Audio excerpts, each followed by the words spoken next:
Sahabat Hadijah semua, ini ada tas dari SK Collection. Lihat, yang selalu saya bawa kemana-mana.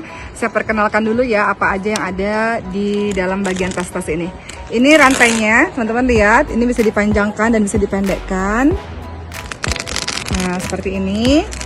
Kemudian kita lihat di sini. Kalau teman-teman buka begini, dan kita lihat dalamnya. Masya Allah, di sini ada resleting di dalam ya untuk menyimpan barang-barang yang sangat penting. Ada kantong-kantong juga seperti ini. Di sini juga ada tempat buat menyimpan. Di belakang juga begitu. Tuh. Jadi teman-teman kalau mau mendapatkan tas ini langsung aja ke SK Collection. Dah. Bener. Selamat Idul Fitri. Beneran ya kan? Beneran ya kan? Allah. Jauh di Kebumen kan. Harus nyari uang 9 juta. Saya bilang, tunggu aja Bu, 30 menit sejam. Nanti ada yang ngubungin saya carikan. Terus ibunya cerita, betul, belum 30 menit. Saya dikasih ambulan dari seseorang atas nama Eril kan.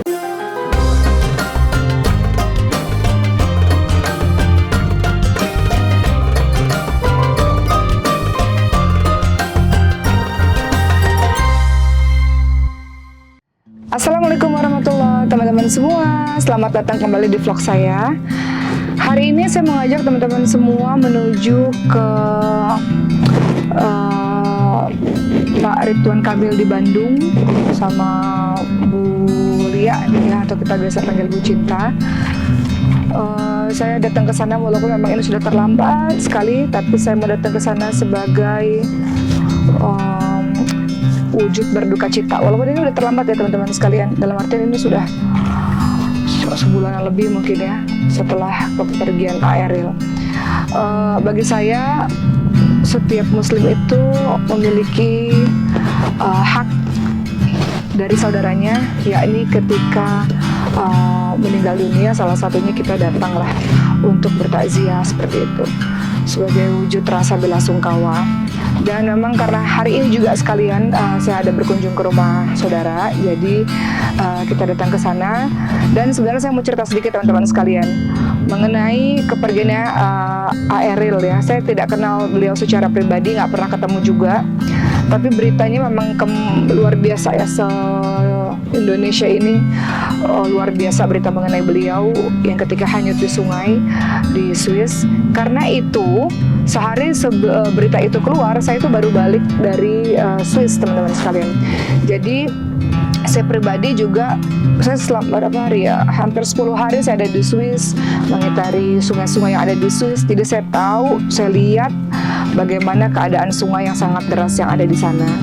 Sehingga saya pikir karena saya merasakan dan saya melihat arus sungai itu, kemudian mendengar kabar itu, jadi saya pikir memang wajib untuk saya datang untuk berbelasungkawa. Terlebih Kang Emil ya, beliau menjadi saksi nikahnya Ricis. Ini ada videonya ya. Nah itu beliau menjadi saksi nikahnya Ricis. Jadi terus saling bersaudara lah ke depannya insya Allah. Jadi kita mau ke sana dulu teman-teman sekalian. Mudah-mudahan Kang Emil dan keluarga diberikan ketabahan dan terutama tabah tangguh insya Allah. Dan apa yang terjadi dengan Eril itu menjadi pengingat untuk kita semua bahwa kullu nafsin dha'iqatul maut, yang bernyawa, setiap yang bernyawa pasti akan mati. Jadi kematian itu benar-benar ya teman-teman sekalian itu sangat mendadak. Meninggal dunia itu nggak harus sakit dulu, nggak harus berproses lama dulu. Banyak sekali selama 2 tahun belakangan ini saya menyaksikan banyak sekali saudara-saudara, orang-orang terdekat yang meninggal mendadak. Seperti yang teman-teman tahu, ayah saya meninggal mendadak pada saat tidur dan tidak bangun lagi. Sahabat saya, ya Rob, sahabat saya, teman sekelasnya waktu kuliah meninggal mendadak pada saat di jalan tol karena kecelakaan. Lalu guru saya meninggal mendadak di masjid. Anaknya teman saya meninggal mendadak, tiba-tiba kejang masuk ICU meninggal mendadak. Jadi terlalu banyak lah dalam 2 tahun terakhir ini, terlalu banyak kematian yang datang di hadapan mata saya secara mendadak, termasuk kematian Eril juga, wafatnya Eril ini juga. Jadi mudah-mudahan ini menjadi pengingat kita semua bahwa kita sedang menunggu giliran saja untuk kembali kepada Allah Subhanahu Wa Taala, sehingga nggak ada alasan untuk kita nggak fastabiqul khairat, berlomba dalam kebaikan. Karena endingnya nanti dalam kehidupan kita teman-teman sekalian, orang nggak ingat baju apa yang kita pakai, orang nggak ingat rumah kita seperti apa, mobil kita seperti apa. Yang orang ingat adalah bagaimana kebaikan-kebaikan kita kepada orang lain. Jadi semangat untuk terus menabur kebaikan. Akan sekarang jam 9 pagi dan kita lihat perjalanan menuju ke Bandung sekitar 3 jam. Nanti kita lihat keadaan di sana ya.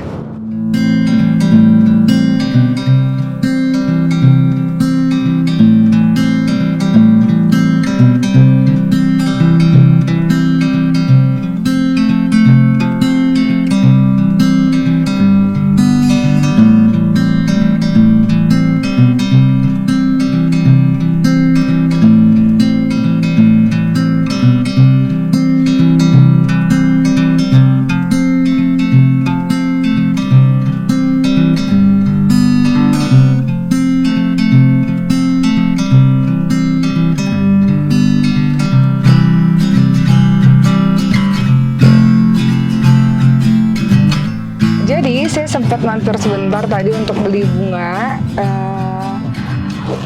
Kenapa bunga?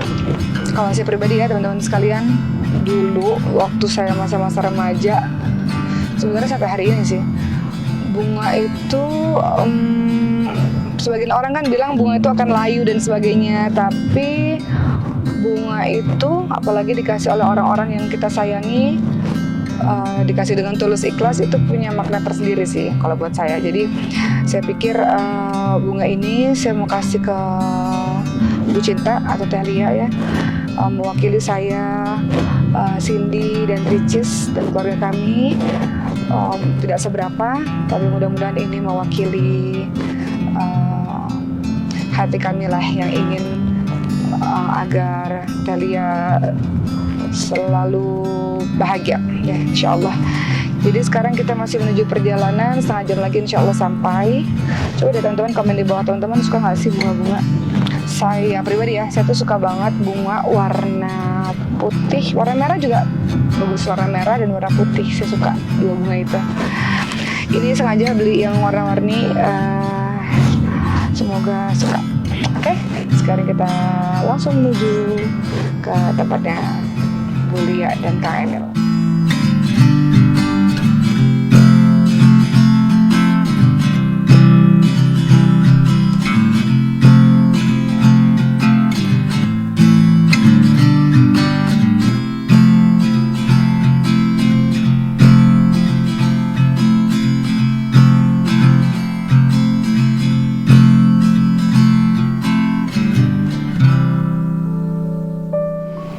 Dia itu mencoba menjadi manusia yang seharusnya, berbuat baik, budi nanas kan begitu ya.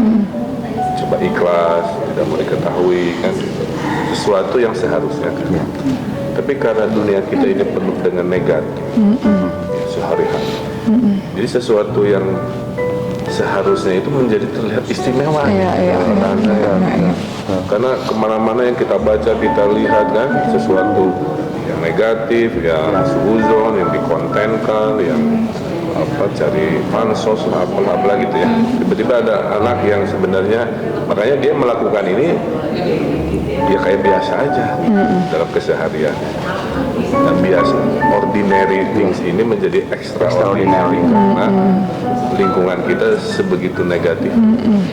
Makanya akhirnya jadi antitesis keteladanan di antara yang tidak banyak contoh.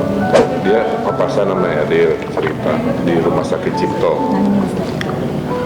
Oh iya, itu ada berita. Bayar ketemu Eril, saya ngeluarin duit yang seadanya, dia hanya punya 600.000 lah. Jadi pas tagihannya 1.200.000, ibu punya mengasih kontak, kalau ada apa-apa hubungi saya, Eril Mumtaz, anak ITB, anak Bandung, menyebut anak gubernur kan? Anak Universitas Bandung. Ya, selang berapa hari si ibunya bikin status anaknya meninggal yang di rumah sakit itu. Eril hubungi lagi, mau dimakamkan di mana? Jauh di Kebumen kan, harus cari uang 9 juta. Terus Eril bilang, tunggu aja Bu, 30 menit sejam, nanti ada yang ngubungin saya carikan. Terus ibunya cerita, betul, belum 30 menit saya dikasih ambulan dari seseorang atas nama Eril kan, sehingga bisa mengembumikan anaknya ke Kebumen. Itu nggak tahu cerita sebelumnya, cuma Nggak tahu. tahu, si Bu itu jauh-jauh dari Jakarta, hanya ingin ketemu wartawan di depan Masya Allah, Masya untuk Allah. menceritakan itu. Saya ya udah, Eril tuh ya dia ringan aja, dia cuma bilang semangat ya, nah gitu ya. Dan apa yang terjadi pas kejadian ini, ibunya kan ngobrol sama anaknya di mobil dia cerita. Terus dia bilang gini, Kis gitu, itu katanya Eril ya gini udah cerita. Terus dia bilang, mama aku mau terus terang. Tapi jangan dibilang lebay ya. Mama tahu nggak? Eril kan pernah bikinin video untuk aku, semangatin untuk aku. Dari semenjak itu, 2 tahun yang lalu saya tidak pernah berhenti mendoakan Eril setiap sholat. Masya 2 tahun dia setiap sholat mendoakan Eril. Hanya sekedar Eril bilang gini, semangat ya, gitu. Nah itu jadi pelajaran buat saya juga. Masya Allah. Iya, benar-benar. Ini jadi pelajaran juga nih. Betapa berharganya itu buat orang. Video terus, kita harus senyum terus, dan tahu gitu ya. Kadang-kadang kita gitu. Tapi kita belajar sama Eril ternyata yang sedikit saja itu bagi seseorang itu sangat luar berarti. Itu bisa membuat orang bangkit dari keterpurukan. Maka saya tadi juga sama Kak Emil kita tuh capek ya dada-dada gitu. Makanya Kita ya udah. 40 km Boki. Saya kan warga tuh kan, wah, ada yang Ini yang melihat saksi. ada yang takbir, tahmid, tasbih macam-macam. Saya kan gesturnya berterima kasih lah ya. Pegel tangan sampai gini, sampai akhirnya saya nggak kuat.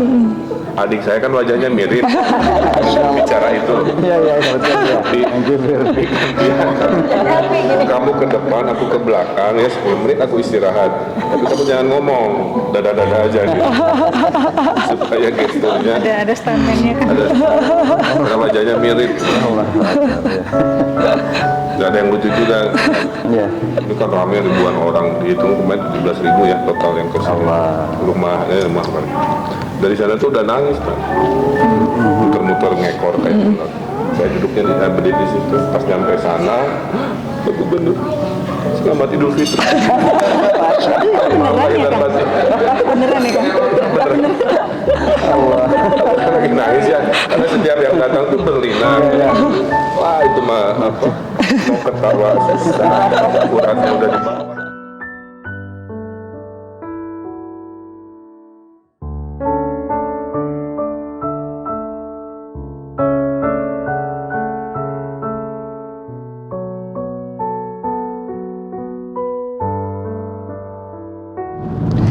Alhamdulillah teman-teman semua,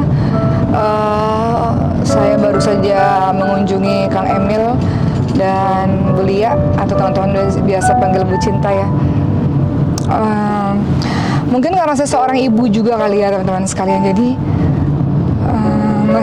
masih ada rasa haru gitu, bukan haru sih, ada rasa sedih dan saya tidak terbayang kalau kejadian itu terjadi pada keluarga tuh. Saya nggak bisa bayangin apa jadinya saya, apakah saya kuat atau nggak, wallahu alam gitu.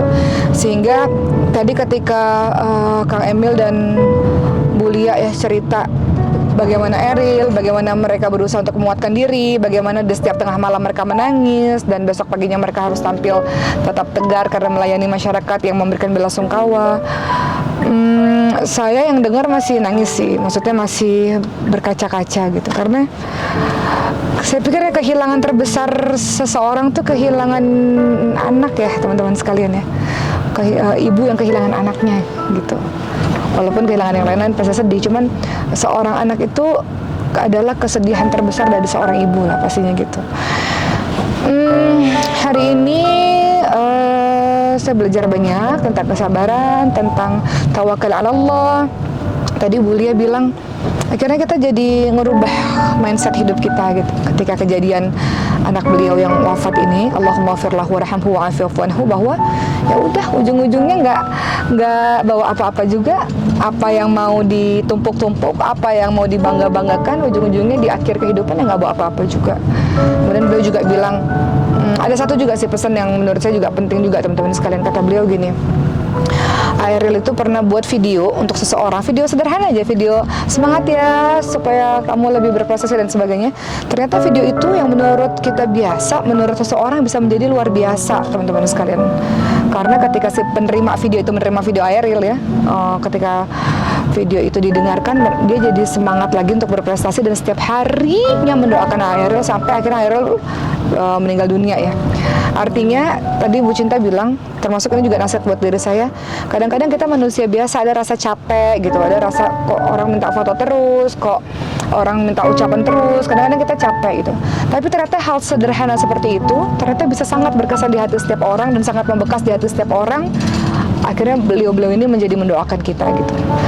Nah, jadi saya dapat pelajaran berharga bahwa nggak sulit kok untuk sekedar tersenyum, untuk foto, nggak sulit kok untuk sekedar membuat video-video ucapan yang ternyata menurut orang lain itu sangat berkesan dan sangat